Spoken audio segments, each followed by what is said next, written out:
should be taught a personal religion. Rousseau explains this religion at some length and with typical fervour. This is very much his own version of Christianity. Despite his unorthodoxies, Rousseau would always remain a man of deep religious feeling. Yet his rejection of religious dogma and the teachings of the Church were equally heartfelt. His articles of faith were simple. He believed in God's love of humanity and in the immortality of the soul. Beyond all rational dictates or religious authority was the divine voice of the soul in man. With consistent inconsistency, he even goes so far as to back this simple faith with rational argument. Ultimately, all physical and bodily emotion in the world is commanded by a wise and powerful will. This is God. And how does he know this? I see it, or rather, I feel it. The design of the world indicates the loving kindness of the being who created it. Elsewhere, Rousseau would back this argument with more personal psychological reasons, which would seem in his case to run closer to the truth. I have suffered too much to live without faith. Rousseau covers a wide range of topics in Émile. Many of the ideas in this work are as original as its author. In so many ways, his vision of humanity was far ahead of its time. Yet, curiously, despite the leading role they had played in his life, he had little of originality to say about women. For once, his views were very much of their time. The proper purpose of women is to produce children. He goes on to claim, what are failings for men are women's good qualities. The self-centeredness behind such views soon becomes apparent. Women ought to direct their knowledge to the study of men and the understanding of taste. The context of this remark makes it clear that the aim of the former study was not scientific, in order to gain knowledge of an apparently alien species, for instance. This study was intended to enable women to support men better. On the other hand, the placing of men and taste in different categories was perhaps not entirely intentional. When Émile was published in 1762, it caused a sensation.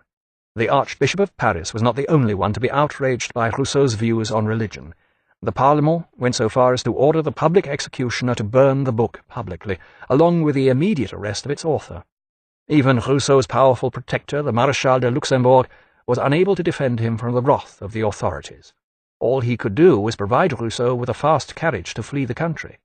Sophie, Madame de Luxembourg, and several other of his female well-wishers lined up to bid him a tearful farewell, and he sped off in the nick of time. In the best traditions of French farce, Rousseau's speeding carriage even passed the carriage containing the officers sent to arrest him, speeding in the opposite direction. Rousseau fled to Switzerland, wisely choosing to make for the canton of Bern rather than his native Geneva, where renewed book-burning had already begun. But he was soon obliged to leave Bern, just ahead of another banning order. For the rest of his life he would remain a fugitive, his oversensitive character degenerating ever deeper into paranoia in the process. Eventually he managed to reach England, where he was befriended by the Scottish philosopher Hume. But by now Rousseau was all but certifiably insane. Dressed theatrically in Armenian costume, his moods were liable to swing from ecstasy to tears, his paranoia constantly goaded by the vindictive Thérèse, whom he saw as the only person never to betray him. His passionate embraces for Hume in the evening would be followed by vituperative letters in the morning.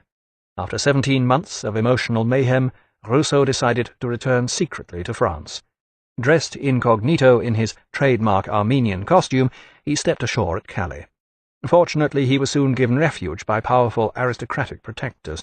He would end up staying in semi-secrecy at a cottage on the estate of the Marquis de Girardin at Armenonville. Incredibly, given his mental state, it was during this period that Rousseau produced what many regard as his finest work, his Confessions.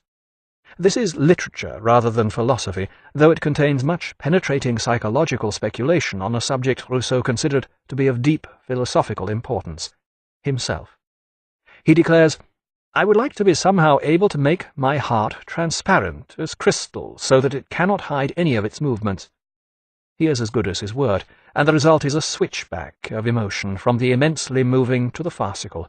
Yet he knows what he is doing, and his insights into himself cannot help but strike a chord in the reader. Even his attempts to justify the unjustifiable make heart-rending reading. He ends with a challenging declaration, "Whoever will examine my nature, my character, my morals, my likings, my pleasures, and my habits with his own eyes, and will be able to believe me a dishonourable man, should himself be throttled." Both the naked honesty of this remark and the violence would bear fruit. Despite everything, there were still moments of peace. Rousseau was now more convinced than ever that Thérèse was the only person who had never betrayed him. At the age of 56, he finally married her. This took place at a curious ceremony conducted by himself, during which all present burst into tears. Thérèse responded by later falling in love with the Marquis de Girardin's English valet. In between writing, Rousseau would row on a nearby lake. Here he felt out of reach of my wicked persecutors. Once again he found solace in nature.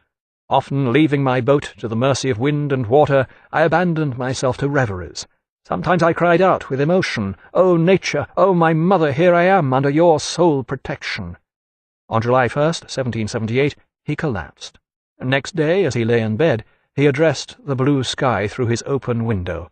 "The gate is open, and God awaits me." He tried to get up, fell forward, and died in the arms of Thérèse. He was 66. 11 years later, the French Revolution would put an end to the Ancien Régime, ushering in the France of liberty, equality, fraternity. For better or worse, Rousseau's ideas had entered the public domain.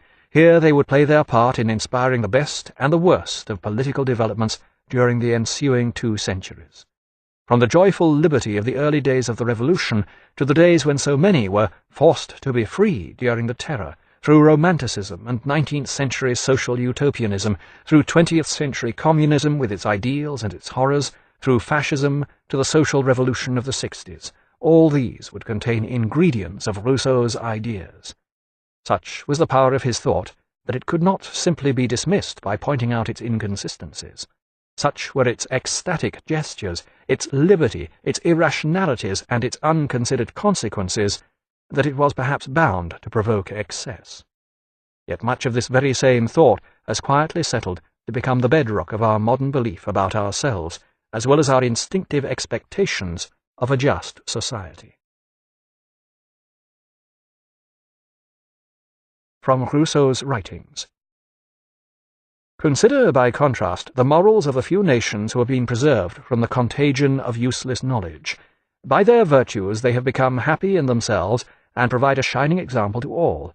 Thus were the first inhabitants of Persia a nation so exceptional that its inhabitants were taught virtue in the same way as we are taught the sciences. These were the Persians who conquered Asia with ease, and achieved the rare glory of having the history of their political institutions read by posterity as a philosophical romance.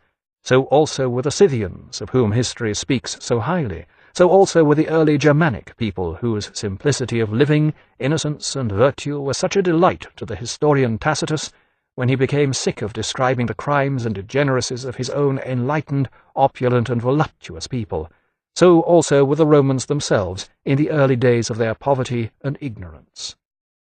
Discourse on the Sciences and the Arts. The first man who enclosed a piece of land, who then came up with the idea of saying, "This is mine," and found people simple enough to believe him, was the true founder of civil society. How many crimes, wars, and murders stem from this act? How much misery and horror the human race would have been spared if someone had simply pulled out the stakes and filled in the ditch and cried out to his fellow men, "Beware of listening to this impostor. You are lost if you forget that the fruits of the earth belong to everyone, and that the earth itself belongs to no one." Discourse on the Origin of Inequality. Man was born free, and everywhere he is in chains. Many a person believes himself to be the master of others, and yet he is in reality a greater slave than they are. How has this change come about? I do not know. What can render it legitimate? I believe that I have the answer to this question. If I considered only the use of force and its results, I should say that for as long as people are forced to obey, and do obey, it works fairly well. But as soon as these people are able to shake off their yoke and do so by force, things become better. For if people recover their freedom in the same way as it was taken away from them, either they are justified in so gaining their freedom, or there was no justification for taking away their freedom in the first place. Social contract. Everything is good in so far as it is given to us by the hands of the author of nature. Yet everything degenerates in the hands of man. He forces one country to nurture what is produced in another, one tree to bear the fruits of another. He mixes up and confuses the climates, the elements, and even the seasons. He mutilates his dog, his horse, and his slave. He turns everything upside down and disfigures everything. He loves deformity and monsters. He will have nothing as nature made it, not even himself. Like a wild horse, he must be first broken in before he is fit for man's service. He must be shaped according to his own fancy, like a tree in his garden. Emile, or On Education. I am made quite should be taught a personal religion. Rousseau explains this religion at some length and with typical fervour. This is very much his own version of Christianity. Despite his unorthodoxies, Rousseau would always remain a man of deep religious feeling. Yet his rejection of religious dogma, with consistent inconsistency, he even goes so far as to back this simple faith with rational argument.